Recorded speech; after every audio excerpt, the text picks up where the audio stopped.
അപ്പൂസേ, മോനെ അപ്പൂസേ, അപ്പൂസേ, മോനെ അപ്പൂസേ. നേരം പുലർന്ന അപ്പൂസേ. ദേ കൂട്ടുകാരൊക്കെ അപ്പൂസിനെ കാത്തു നിൽക്കുന്നത് കണ്ടോ?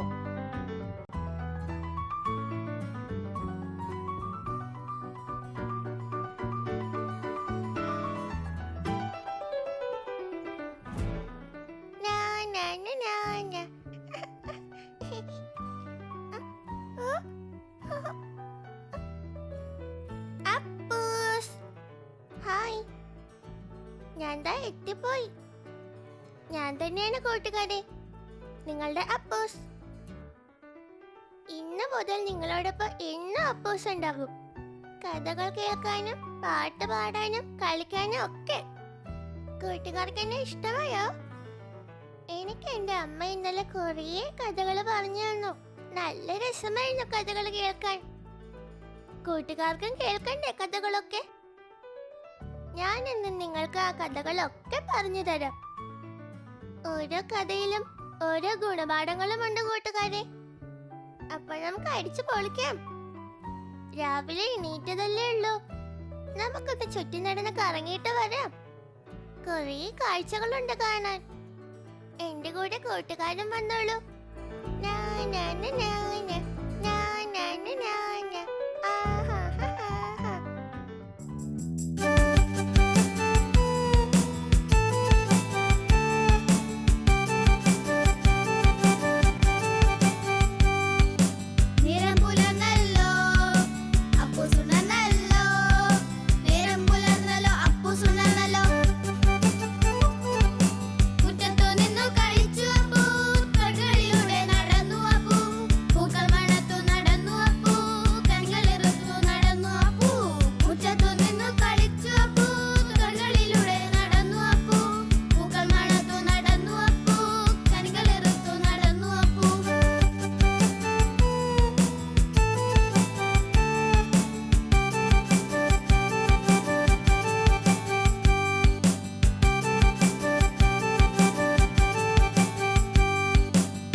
കൂട്ടുകാരെ, നമ്മൾ കണ്ട കാഴ്ചകളൊക്കെ കൂട്ടുകാർക്ക് എല്ലാവർക്കും ഇഷ്ടമായോ? അടുത്തത് ഒരു ആനക്കഥയായാലോ? കുറെ കാലം മുമ്പ് കാട്ടിൽ ഒരു കൊഴുത്തുരുണ്ട ആനയുണ്ടായിരുന്നു. അവൻ നല്ല ആരോഗ്യവും ബലവുമുള്ളവനായിരുന്നു. മുയലും കൂട്ടുകാരുമാണല്ലോ അവിടെ കളിക്കുന്നത്. കളിക്കാൻ അവരുടെ കൂടെ കൂട്ടുമോ എന്ന് ചോദിക്കാം. കൂട്ടുകാരൻ ഞാനും നിങ്ങളുടെ കൂടെ കളിച്ചോട്ടെ? അത് കൊള്ളാം. എന്താ ഞങ്ങളുടെ കൂടെ കളി?